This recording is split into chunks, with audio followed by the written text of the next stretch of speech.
कल एक बार फिर दिल्ली में तथाकथित किसानों द्वारा एक रैली करने जा रही है। आपको याद होगा कि संयुक्त किसान मोर्चा में अभी सौदेबाजी चल रही है कि चुनावी दौर होने के कारण दिल्ली में किसानों को इकट्ठा करके अपना राजनीतिक हित साध लिया जाए। ये वही तथाकथित किसान नेता है जिन्होंने 750 किसानों की लाशों पर राजनीति की थी। आपको याद होगा पिछला पंजाब में विधानसभा के चुनाव में ये 80 कैंडिडेट इन्होंने उतारे थे, जिसमें राज्यपाल मुख्यमंत्री का दावेदार था और गुरनाम सिंह चुड़ूनी ने 10 सीटों पे अपने उम्मीदवार उतारे थे और उन 10 में से कोई भी कैंडिडेट 1000 से ऊपर वोटें नहीं ले सका और राज्यपाल के जो 80 बाकी के 70 कैंडिडेट थे उनकी सबकी जमानतें जब्त हो चुकी थी और अब एक बार फिर उन्होंने अपनी दुकानदारी चलाने के लिए संयुक्त किसान मोर्चा में शामिल हो गए। हमारा कहना 1978 में 78 में भारतीय किसान यूनियन का गठन किया गया था और उसमें साफ लिखा गया था, जिसमें हमारे मांगेराम मलिक थे, सरदार भूपेंद्र सिंह मान थे और भी बंगलोर में जो गठन हुई थी, उन्होंने कहा था कि हम एक गैर राजनीतिक संगठन बनाएंगे जिसमें कोई भी आदमी चुनाव नहीं लड़ेगा और वो लगातार चलता रहे। उसका एक गौरवशाली इतिहास है भारतीय किसान यूनियन का। और जब 1993 में जब गोली कांड हुआ उसके बाद दो फाड़ हो गए और 89 में महेंद्र सिंह टिकैत ने वोट क्लब पे जो मंच तोड़ा और वहां चोटें लगी, जिसमें शरद जोशी और देश के किसान नेता थे। अब ये वही लोग हैं जो अब राजनीति भारतीय किसान यूनियन का राजनीतिकरण कर चुके हैं और उसमें किसानों को मरवाने। सबसे बड़ी बात ये है, ये जो तथाकथित किसान है इनको कभी लाठी नहीं लगी, गोली नहीं लगी, इनके बेटियों को नहीं लगी, इनके परिवार को नहीं लगी।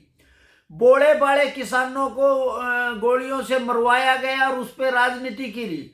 और 3 कृषि कानून में इन्होंने मोटा चंदा विदेशों से, कनाडा से, दूसरे तरह के और अब जो वसूली इन्होंने की, ये एक इनका धंधा है। इनका किसान यूनियन से कोई, किसान मुद्दों से, किसान उससे कोई लेना देना नहीं। इनका एक ही काम है, ब्लैकमेलिंग करके, जैसे राकेश टिकैत ने पहले ममता बनर्जी का बंगाल में और यूपी में इन्होंने मुलायम सिंह के बेटे के साथ और इन्होंने की ये सौदेबाजी थी। और अब भी ये सौदेबाजी के लिए 14 कल की को जो दिल्ली में ये रैली करे, ये सिर्फ सौदेबाजी है। इनका किसान मुद्दों से, अगर इनका किसान मुद्दे तो 3 कृषि कानून में 13 महीने जब इन्होंने दिल्ली को बंधक बना के रखा, लाल किले का अपमान किया और सरेआम गुरुद्वारा साहब की, गुरु ग्रंथ साहब की वेदी में को नंगा काट के लटका दिया गया था।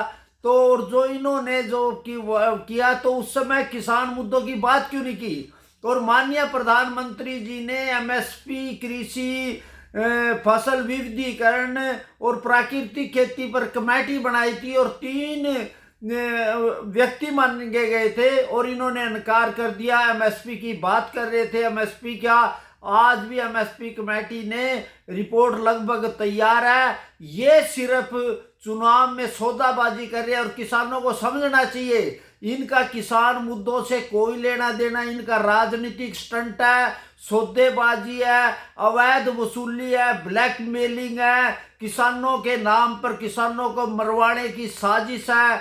आप सभी किसानों से है कि आप इनसे दूर का पल्ला करें। ये किसानों के सबसे बड़े दुश्मन है। शरद चौधरी चरण सिंह ने भी कहा था एमएसपी किसानों और देश को बर्बाद कर देगी और एमएसपी ही है जो किसानों की लागत जो लूट करके वो अपना हित साध रही है। किसान को लागत खर्च पे खर्चा नहीं मिल रहा। सबसे बड़ी बात ये जो एमएसपी का भूत बना रहे हैं वो सदा भी, अगर ये सही होती तो हरियाणा पंजाब में जहां 100% एमएसपी मिलती है वहां के किसानों ने आत्महत्या क्यों की, कर्जे के बेवर में क्यों दबे, क्यों आज उनकी दुर्दशा है, उसका कारण ही एमएसपी है। इसलिए आप सभी से है कि इन तथाकथित किसानों की लाशों पर राजनीति करने वाले का डटकर विरोध करें और उसका बायकॉट करें।